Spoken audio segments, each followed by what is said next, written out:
Buckle your seatbelt. It's time for another episode of the Prepper Recon podcast.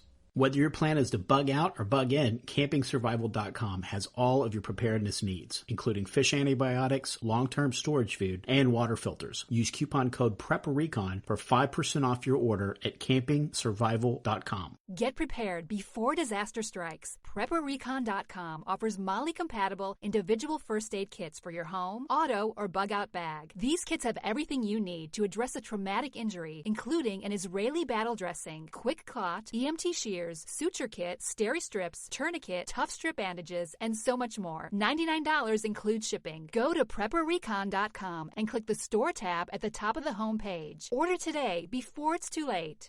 Today's guest is Dan O'Hara. Dan hosts Preparedness Expos all over the country, including the upcoming Atlanta Preparedness Expo, which will be this April 23rd and 24th at the Cobb Galleria. And by the way, I'll be there, so if you're going to be in the Atlanta area, start making plans to come see me there. I'd love to meet you. Dan, welcome to the show. Oh, thank you very much, Mark. It's a pleasure to be here. Now, when did you first wake up to the need to prepare? Well, that's an interesting question. And actually, I guess when I started to think about it, and I had never thought about it until, I guess it was August of 2003. And I was in Toronto, and I worked for a company that was out of Toronto. And in August, I forget the date, the 17th, I think it may have been, the power grid went down along the eastern seaboard. And I heard a bunch of different reasons why it happened, supposedly out of Cleveland or something with a tree falling on a branch or a power line or something, but I don't know how accurate that is. But the entire power grid went down along the entire eastern seaboard for about anywhere from 6 to 48 hours. And Toronto went dark. Now, I don't say that literally, figuratively. I can still remember exactly where I was. It was about 3 or 4 o'clock in the afternoon, and it was hot. I mean, it was like 90 degrees. You're in one of the biggest cities in North America. It's right before rush hour, and the power goes out across the entire city. And at first, I didn't think too much of it. And, of course, traffic was at a complete standstill. And when it didn't come back on after a couple hours, I ended up walking to my hotel. And I started to witness what was starting to take place. And not what you would think. I mean, people started raiding stores. I walked into a store, a convenience store, and people were just coming in and taking stuff. And I looked at the clerk, and she looked at me and said, "What can I do? How can I stop them?" And this wasn't a situation where there was people needed food or water. I mean, it had only been off for a few hours. People were doing it because they could. And, the police couldn't get there. Traffic was at a complete stop. You couldn't pump gas. You couldn't do anything. And I watched the city start to slowly to deteriorate. And I walked back to my hotel. Fortunately, I was able to get into my room. I used my cell phone, I remember, for light through the lobbies. And they had batteries in the keypad, so you could get into your room still with the keypad. But, of course, there was no AC. It was about 90 degrees, and you're up on the 3rd or 4th floor. It's pretty hot. But what I saw happening was scary. Now, I remember saying to myself, if this goes on for another 24 hours, this city will be in total chaos. Now, it slowly started to come on in different pockets of the city. But boy, oh boy, that was the first time I had ever seen anything like that. And it really started to make me think about what can happen to a society. And I didn't initially go out and start prepping the next day, but I started thinking about things and what's gone on in the world and in our country the past, 6 or 7 years has been very eye-opening. And it's caused me to start thinking about prepping and start prepping.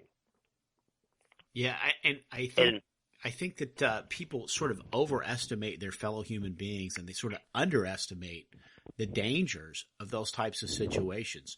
Right before the call, we were talking about a friend of ours, or a person we both know, Eve Gonzalez, and what she had to go through just after the floods in South Carolina, which people think about South Carolina and they think, oh, that's the South, that's sort of that salt of the earth type of people, but her account of the situation didn't portray that at all. Is that right?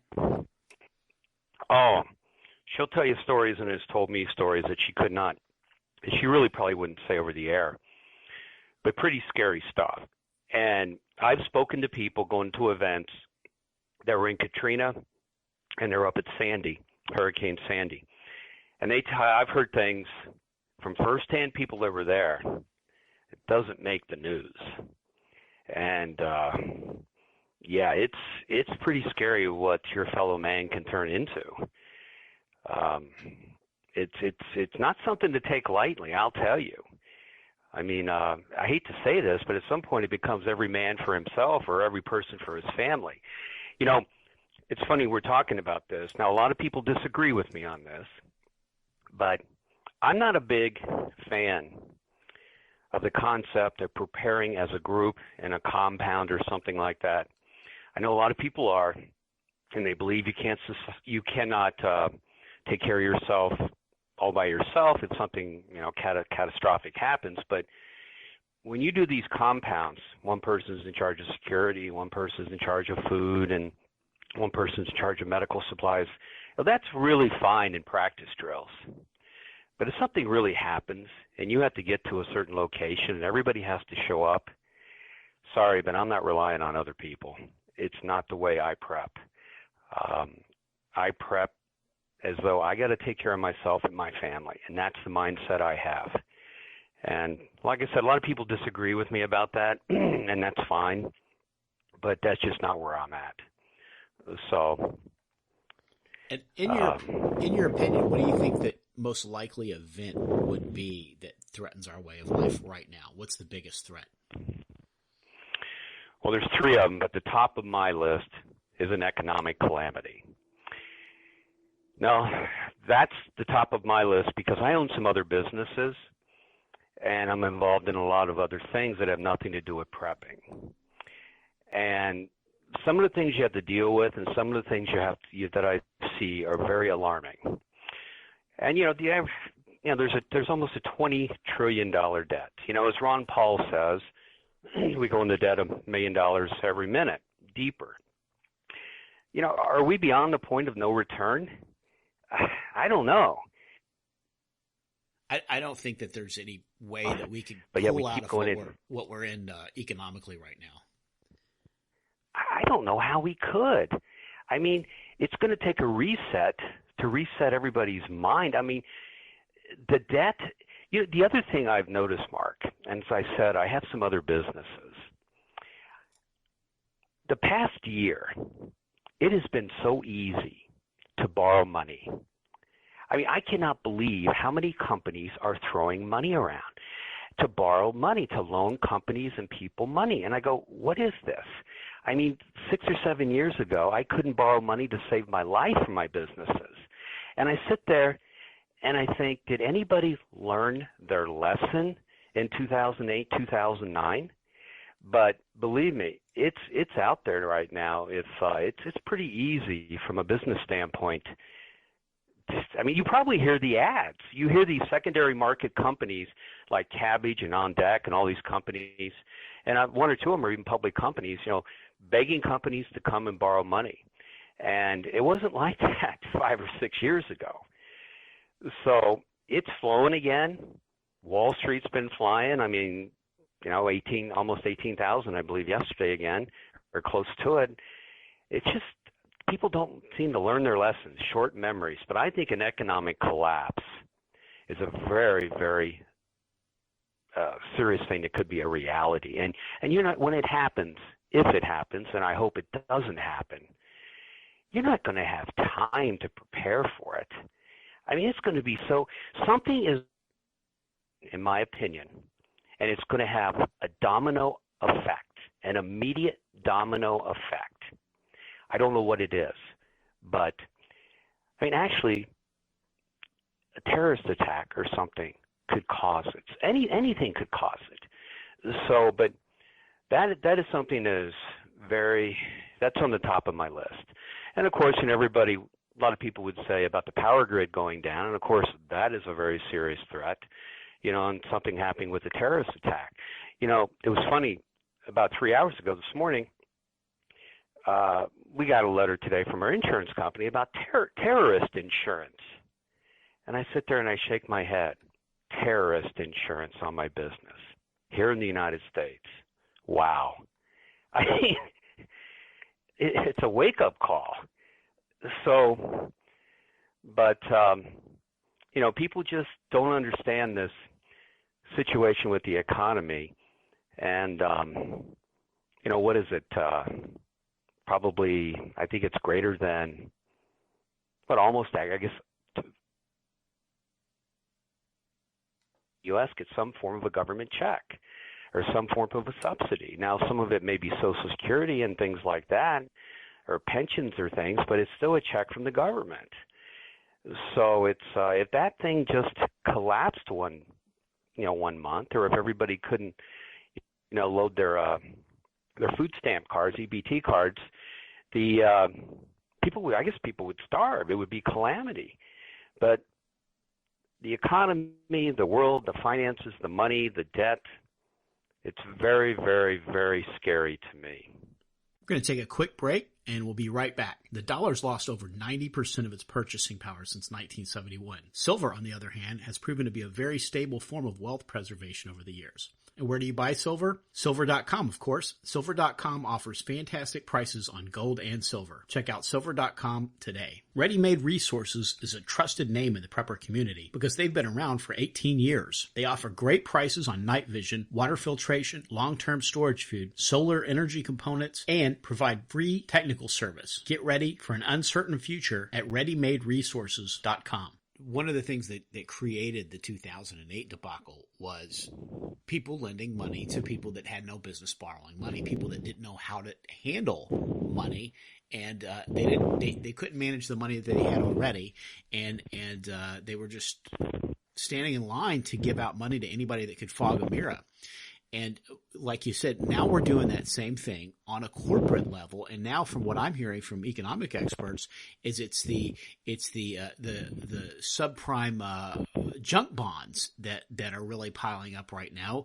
And what we were doing for individuals in 2008, now we're doing for corporations. So it's corporations that have no business borrowing money that are now getting very easy money at very, very low interest rates, and we're building up another bubble.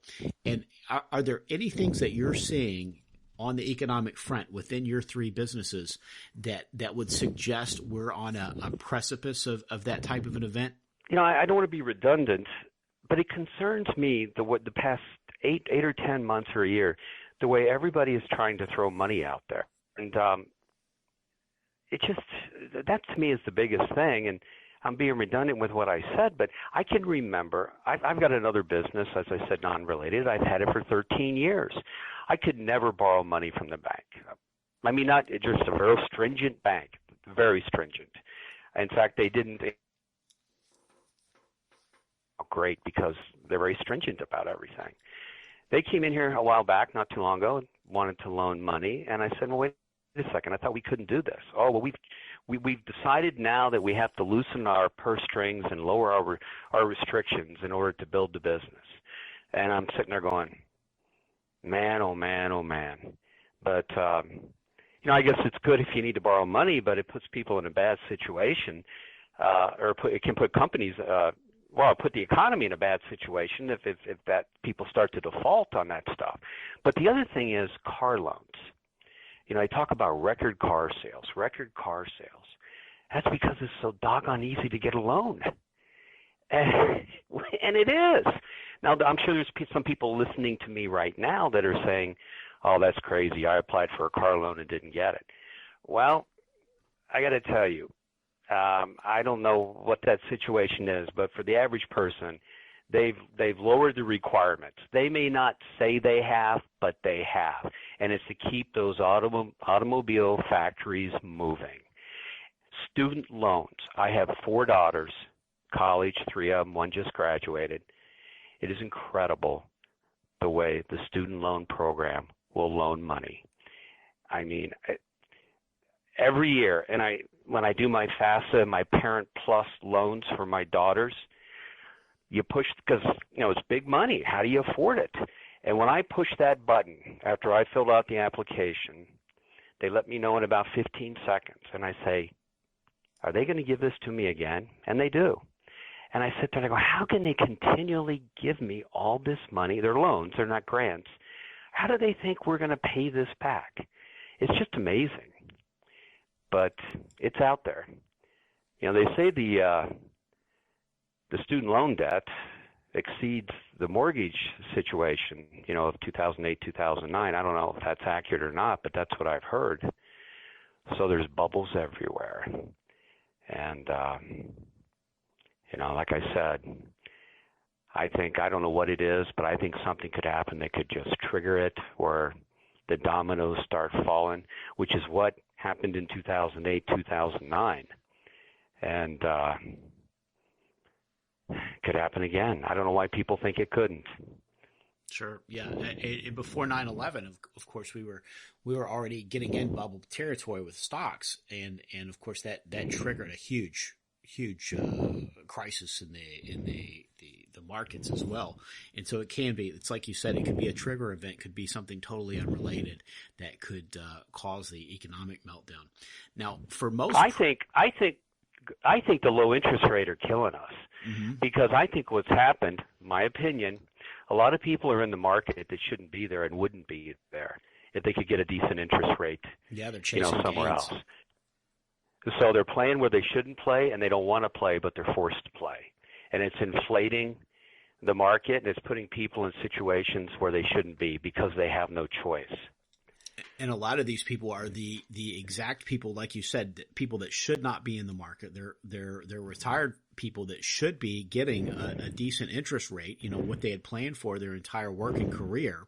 And a lot of these people are supporting multiple generations that are, their kids that got laid off, and their grandkids that have one of those student loan debts that you're talking about, that they've got a 4-year or 6-year degree now, and they can't get a job, and so they're still living with grandma that should be in some fixed income program, but instead she's chasing gains because she can't get a fair interest rate. So I think you're right, and I think this is all really lining up to be the perfect storm.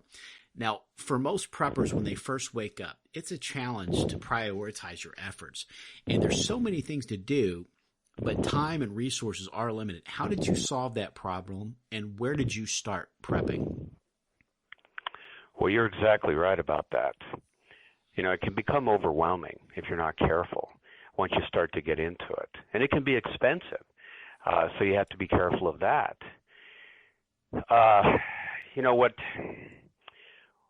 What I started going to some preparedness events, and you go to some of the gun shows, which I've always gone to, and you'll see a few exhibitors that have preparedness products.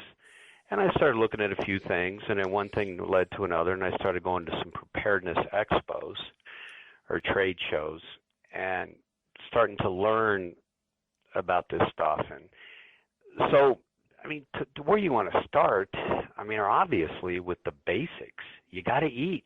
You got to drink water. Okay, so you really need to look at food. They talk about the 3 big things: the food, water, and shelter, and prioritize them however you like. And it's funny talking about that. I'm going to digress a second. We brought Lieutenant Colonel Oliver North into as a guest expo speaker in the Cincinnati show last year, and he's a prepper. And he talked about that, and he had an interesting take on it. He said everybody talks about, food, water, shelter, and which is the most important, what order you put them in. He said that's all wrong. Your number 1 thing should be a gun. And he said your number 2 thing should be having ammo in your pocket that's the right caliber. And your number 3 thing should be a second gun. Then you do food, water, and shelter. Now, that's somebody that knows. Obviously, yeah. But whether or not you want to have security in a gun or not, some people do, some people don't. I think you do, but to each their own. I mean, you need to start looking at the basics: food, water, shelter being most people's home. But that's where I started. And probably the first thing I started with was water, and learning how to store water. And, it's not as simple as just going out and buying a couple of jugs of water. I mean, there's a little more to it that you need to know. I mean, you don't want, try to shield it from the light. You don't want bacteria to get into it. And, just a few little tricks you learn. But that's where I started in learning about food. And people think, well, I'll just have some canned foods. Well, that's not really the way to do it, okay? And first of all, canned food has really a shelf life. It's very bulky and hard to carry around. And so, yeah, if you want to sustain yourself for a short period of time, but you learn that stuff, and that's really where I started to learn about some of the stuff, and then it kind of expanded from there. So I don't know if you want me to go into talking any further about where it goes from there, but that's exactly where some people need to start. Food, water, shelter. Most people are. I'm about bugging in, not bugging out. I mean, the problem is you got to be practical about this. Everybody, the TV shows don't doomsday preppers, don't do preppers any justice. I don't have a bunker in the woods, and I'm not going to have a bunker in the woods. I'm a businessman. I have 3 or 4 companies. My wife's a pharmacist. I got 4 daughters. We live in a nice upscale neighborhood in Cincinnati. I'm not going to have a bunker in the hills somewhere. I'm going to be bugging in, and that's really practicality for most people. Now, some people say, well, what if you have to leave? Well, you should have a bug out bag if that comes to that. But, there's 2 million people here where I live. Where are all these people going to go? But so I take it from the standpoint of prepping in and, like I said, storing food, water, and all the other essentials that I need. But you take it one step at a time. And what I'll do, like when I go to the grocery store or something, I'll pick up one item. I'll pick up another item, and just some basic stuff. Like I have a skid and a half of toilet paper. Most people don't think about that. The average woman uses about 54 rolls of toilet paper a year, a man about 45. Is it an absolute necessity? Probably not, but it sure is a heck of a convenient item. There are sanitation issues you may have to deal with, and it's a great barter item. So, you go to the store and you're picking up a pack of extra toilet paper every time you go, and before you know it, you've got items built. But once again, the food and the water, and you got to learn about the food, which, there's good, better, and best. There's canned food, there's dehydrated food, there's freeze-dried food, which route you want to go. And as I talked about water storage and water purification, it's not hard to do, and you certainly can learn about it traveling to the expos. Yeah. So, yeah, that's right, and that's one of the things that I've noticed about your expos is that you really, really do focus a lot on the classes, and there's a lot of presenters in every one of your expos, and I think that that's so great, especially for a new prepper to be able to get out and get that information and have somebody that they can ask, because a lot of those presenters also have booths at the expo so that you can go, you can hear the class. A lot of that stuff you're going to hear it, and that's going to stir up questions in your mind. And I know that that's one of the things that drives me is educating folks so that they can, so that we'll have that many more people that can be part of the solution when the event happens, whatever that event happens to be. And so I know that I'm going to be there particularly to help answer those questions for folks that are just starting out, or folks that are come along and they've kind of had a snag, or people that are wondering about, how they should get things prioritized. And I think that's one of the greatest things about going to an expo, and I'm sure that's part of what drives you to have these expos, is to get more folks informed so that they'll be part of the solution. Is that right? Oh, there's no question. In fact, once again, preppers, unfortunately, often get a stereotype. And I'm telling you, that's what I'm trying to get the family of 4 that lives in the cul-de-sac to start thinking about this stuff. Okay? I'm not some guy that lives in the woods that doesn't have any teeth with a beard. I mean, and I hate to say it like that, but that's how some of these people, and unfortunately, it's portrayed that way sometimes on TV. Okay? We're educated, successful individuals here that are thinking ahead, and everybody should be doing this. And what I would recommend is go to ready.gov. Now, you may have heard the commercials. Our government is running ads on the radio and TV telling people, prep. Come on, the government is telling us. If you go to that website, it actually has a lot of good information on it. It'll tell you, they actually talk about, in fact, at our expo, we will have brochures from ready.gov. And they talk about terrorism, about a dirty bomb. It's in there, and they're passing it out. So when our government is telling us, we can't take care of you, you need to prepare. You should listen. Now, some of the stuff on there, I don't think is, like they tell you should have a 3-day supply of food. Well, that's kind of ridiculous. That's very ridiculous. Okay. You people have that. I would hope everybody has that now in their pantry without even thinking about prepping. But they do have some other good stuff on there. And like I said, they're running commercials the past year. So if that's not a wake-up call to people, I don't know what should be. So it's, they say we'll have brochures and pamphlets at the show to pass out, about that website.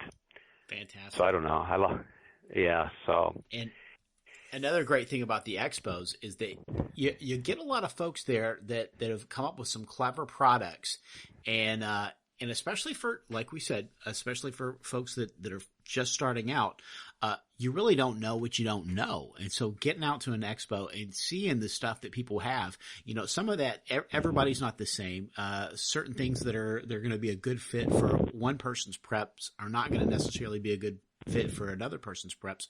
But a lot of times, a lot of people have these huge gaps in their preparedness, and they don't know that gap is even there because they've never even heard of that product. And so they get out there and they see those things, and sometimes they'll say, I do need that product right now, or maybe that's something I'll have to think about for later. Or they'll say, it looks like I've got my bases covered in that department. But just getting out there and seeing those products and seeing all the great gear is another great thing to just kind of get those creative prepper juices going.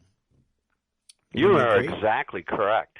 You are exactly correct. You'll go to the shows and you'll say, you know what, I never thought about that. I forgot about that. You're exactly correct about that, the things that come up.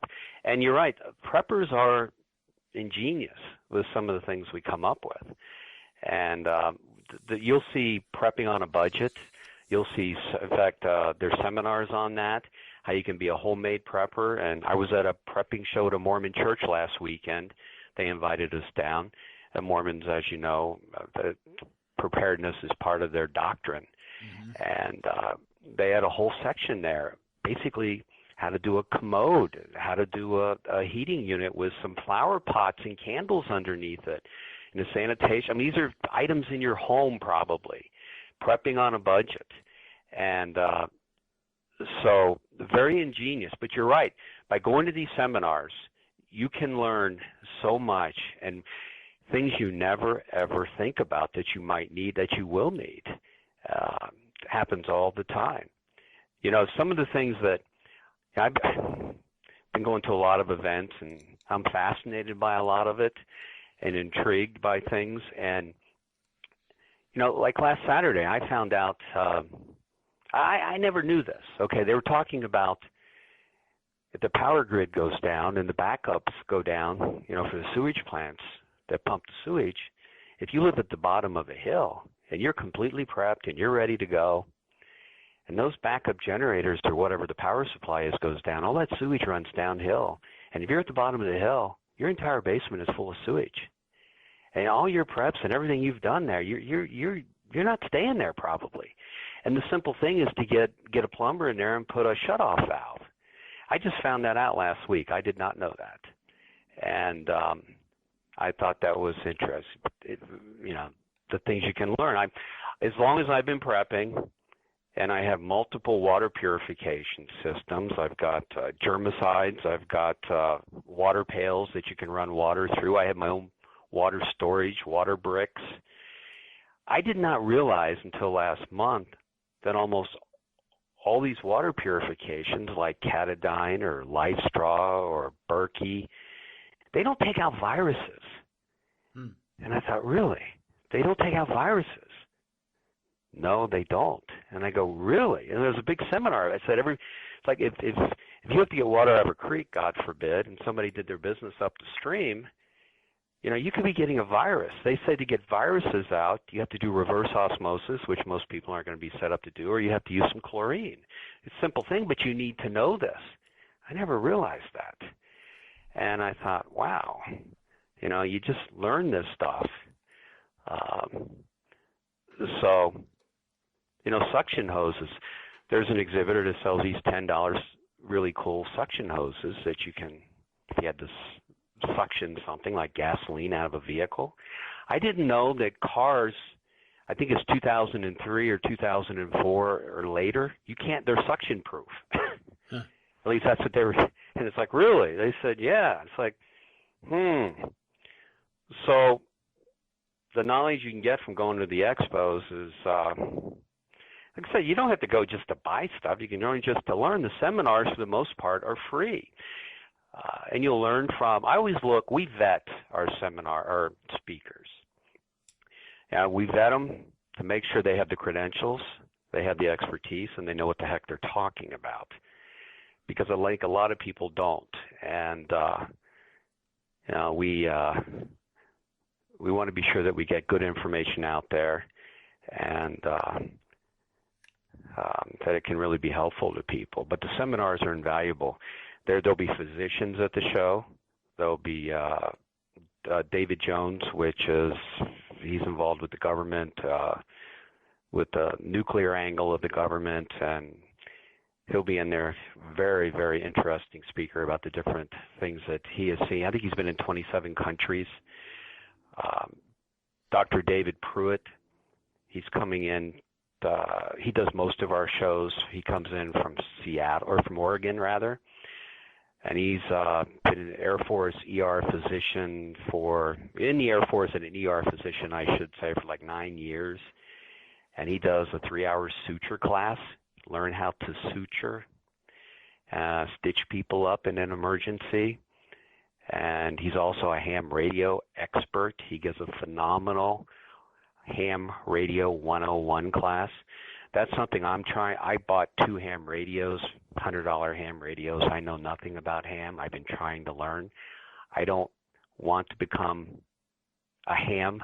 I just want to be able to use it if I need it and know some basic stuff about it. So it's not, which I think is a good thing.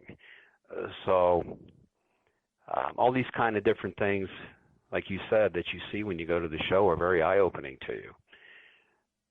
So yeah, and just like you said, I've been doing this show for 3 years and prepping for many years before that and writing books on preparedness, but I never quit learning. And every time I go to an expo, I'm learning something and getting around and talking to people. It's such a learning environment and being able to bounce ideas off of each other. And it's an absolutely fantastic thing. And Dan, I'm looking forward to seeing you in Atlanta on April 23rd and 24th. Can you tell the folks what other expos you have coming up and where they can go to see if one's going to be in their area this year?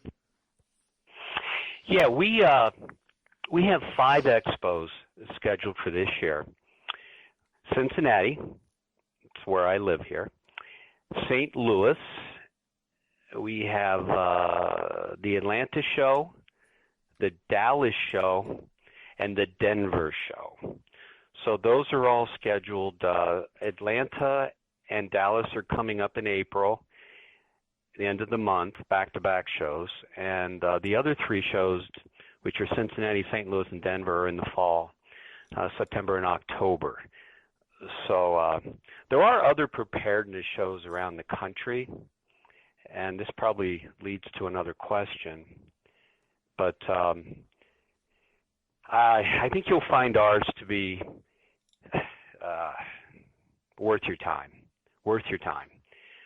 So it's not some of the events around the country, and I've traveled to them. I was very disappointed.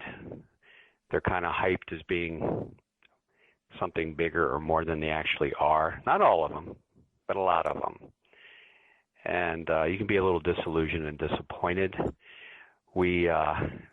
The promoters that put them on are doing it as a public service often, and it's kind of coming off, well, it's more of a hobby for them or something they're doing part-time.